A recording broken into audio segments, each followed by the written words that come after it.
और कांग्रेस के निकम्मेपन की वजह से हमने हुकूमत भी खोई। एक तरफ वो जिना कहता था कि आओ तुमको तुम्हारा मुस्लिम मुल्क देंगे, तुम्हारी जबान देंगे, तुम्हारा मजहब देंगे।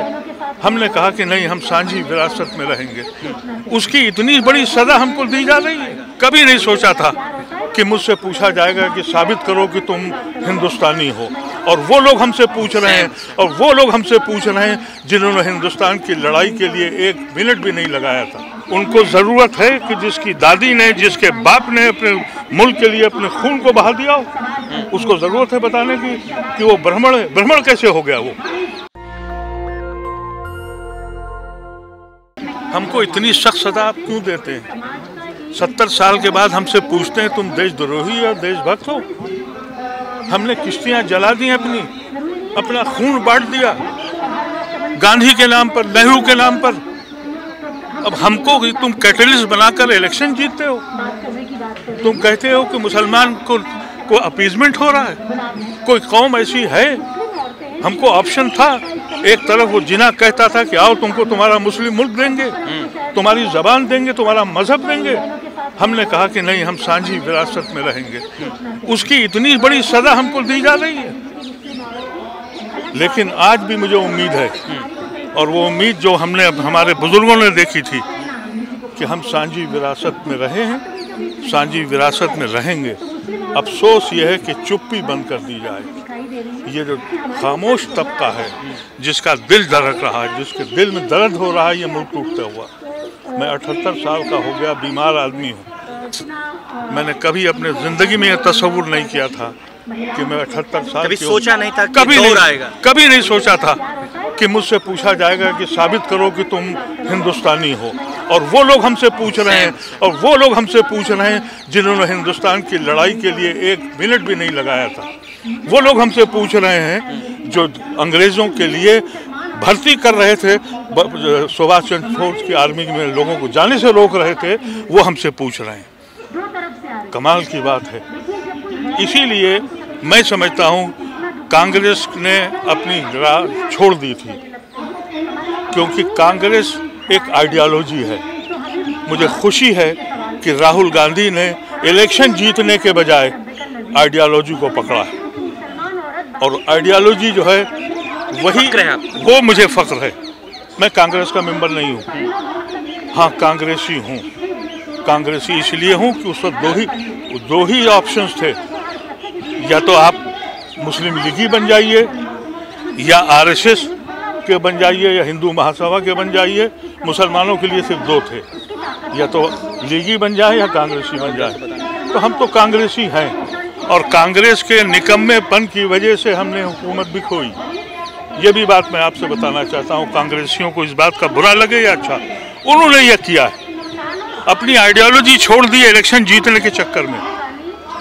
वापस उसी पैटर्न पे आने की कोशिश है। अब कोशिश है, और हमारी जिम्मेदारी है। राहुल गांधी जी कर रहे हैं, इसलिए कि नेहरू के बाद ये पहला आदमी आया है। नेहरू के बाद ये पहला आदमी राहुल गांधी, मिस्टर गांधी जी, नहीं, पहला आदमी जिसने आरएसएस से हेड ऑन लड़ने की हिम्मत करी। Rahul Gandhi talking about Rahul Gandhi. जी बिल्कुल। इसलिए कि इसीलिए जब राहुल गांधी ने ये आरएसएस से हेड ऑन लिया, तो मैंने एक आर्टिकल लिखा उनकी हिमायत में, और मैंने कहा कि ये नेहरू का खून बोल रहा है। उसी समय कांग्रेस के उनके चमचों ने कहा कि साहब ये जनेऊधारी ब्राह्मण है, और ये शिव भक्त है। मैंने फौरन ही ये लिखा कि अफसोस और दर अफसोस ना गांधी फैमिली को, राहुल गांधी को बताने की ज़रूरत है कि उनकी रगों में किसका खून बह रहा है। उनको ज़रूरत है कि जिसकी दादी ने, जिसके बाप ने अपने मुल्क के लिए अपने खून को बहा दिया हो, उसको ज़रूरत है बताने की कि वो ब्राह्मण है। ब्राह्मण कैसे हो गया वो पारसी का बेटा है, वो क्रिश्चियन का बेटा है, लेकिन हिंदुस्तानी और सच्चा हिंदुस्तानी, ये कहना चाहिए था।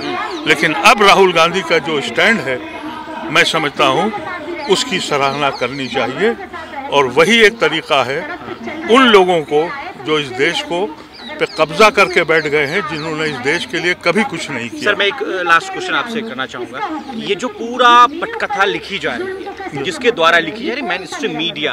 राज्यसभा में सवाल उठे हैं कि रात शाम के 5 बजे से लेकर 11 बजे शाम तक, रात तक खूब हो हंगामा, शोर शराबा होता है। दरअसल इस हिंदुस्तान की सच्चाई को दफन करने की कोशिश है। क्या मीडिया के बारे में क्या ख्याल है आपका सर? ये मीडिया तो अब है ही नहीं, मीडिया तो आप लोग हैं।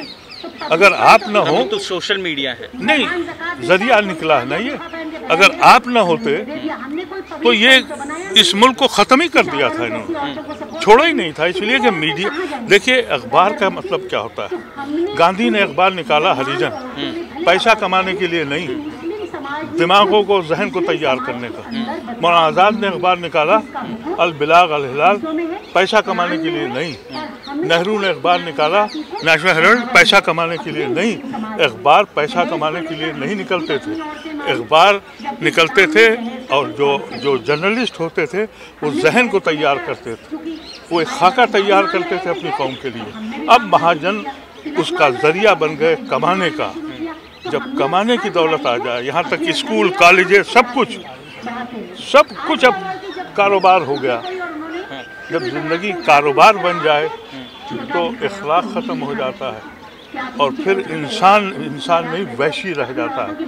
हम कैसे अपने देश पे भरोसा करें जब इंसान को मारकर जश्न मनाए और मंत्री हार पहनाए और फिर हमसे कहा जाए कि तुम कहो कि तुम देश पे तुम्हें बड़ा फ़ख्र है। नहीं फ़ख्र है, हम शर्मिंदा हैं। हमारे समाज में ये भी होता है कि मंत्री उसको हार पहनाता है जो किसी का खून करके आता है। ये हमको बोलना चाहिए। हम भी जाएंगे, हम तो तय करके बैठे हैं। कई मुकदमे चल गए हैं और भी चलेंगे क्योंकि हम देशद्रोही हैं। हमको बता दिया गया कि सर मैं आपसे बहुत प्रभावित हूँ। शुक्रिया सर, हमारे साथ मोहम्मद आदिफ सर हमारे साथ। नेशनल दस्तक की आपसे गुजारिश है कि अगर इसको बचाना चाहते हैं तो नेशनल दस्तक को सब्सक्राइब करने के लिए रेड कलर के सब्सक्राइब बटन को दबाएं, फिर बेल आइकन की घंटी दबाएं। नेशनल दस्तक को बचाने के लिए बहुत जरूरी है कि हर खबर को शेयर करें, लाइक करें, कमेंट जरूर करें।